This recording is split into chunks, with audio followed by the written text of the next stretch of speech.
This is Earl Amin with the 2020 Foresight Podcast, where CEOs of small to global companies share their insights. It is 6 questions in 9 minutes because top CEOs know how to listen and be concise. Let's get to it.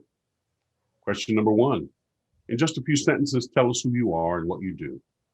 Yes, my name is Jon Morris. I'm the CEO of a management consulting firm called Ramsay Innovations that specifically helps small to medium companies grow faster.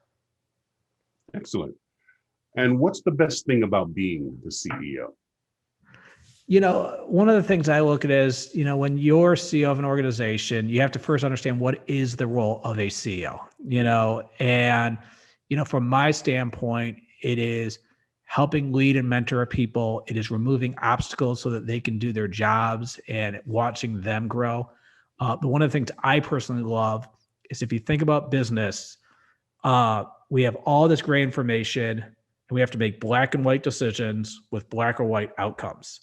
And at the end of the day, you either grew faster or you didn't grow faster. And so my favorite thing about the CEO is making those decisions with the gray information and seeing what the outcomes lie.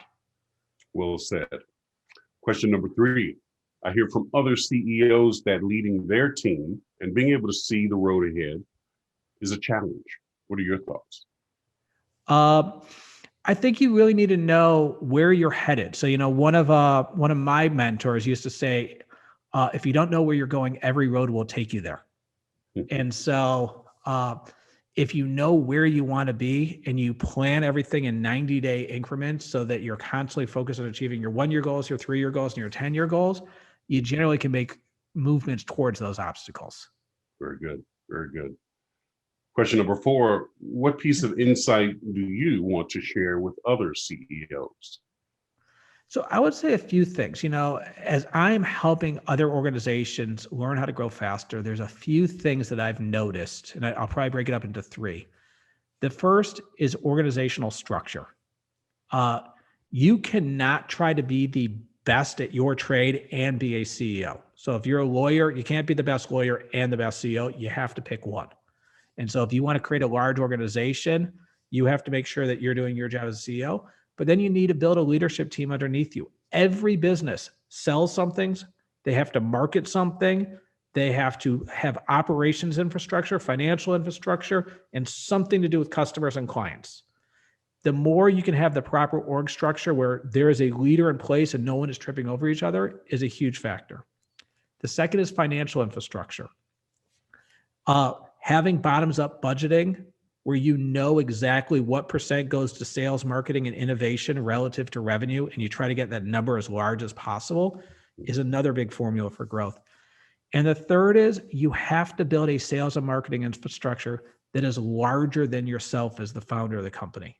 So you have to have other people building all these things in a way that ultimately that your phone is ringing without you being involved. Wow, very good, very impactful. Question number 5. Yep. What other successful CEOs like yourself would you like to acknowledge and should be on my podcast?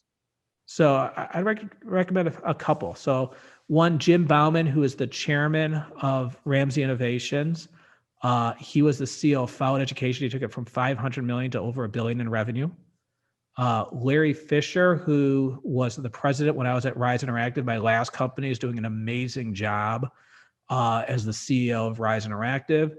And then Jay McAllister, who's one of my clients, who's just crushing it right now and provides IT tech services for Paragon Tech, is another one who I'm just incredibly impressed with. Excellent. Thank you for that. Now, question number 6, the final question. Yep. How do you celebrate a win? It's honestly something that I'm not very good at. And it's something I am constantly trying to improve, because if you think about wins, there's big wins and then there's small wins. So from a cultural standpoint, we have happy hours, we have an all-day event during the summer, we have our holiday party. And I think we also do a good job of recognizing bigger wins. The area that I always need to focus on is how do you recognize the smaller wins? So I actually would love your audience to give me feedback as they listen to this of what I can do to celebrate the smaller wins more. Excellent. It's the first time anyone has invited the audience to participate. So, John, it's been a pleasure having you on today. Tell us, how can people find you? yeah, so there's two ways. One, you can go to ramsayinnovations.com, which is our website. And then you can also go connect with me on LinkedIn. I post every day a daily business growth tip. So if you want to follow my content, I would love to have you follow me or connect with me. Excellent. Very good. This is Earl Amin with the 2024 Side Podcast.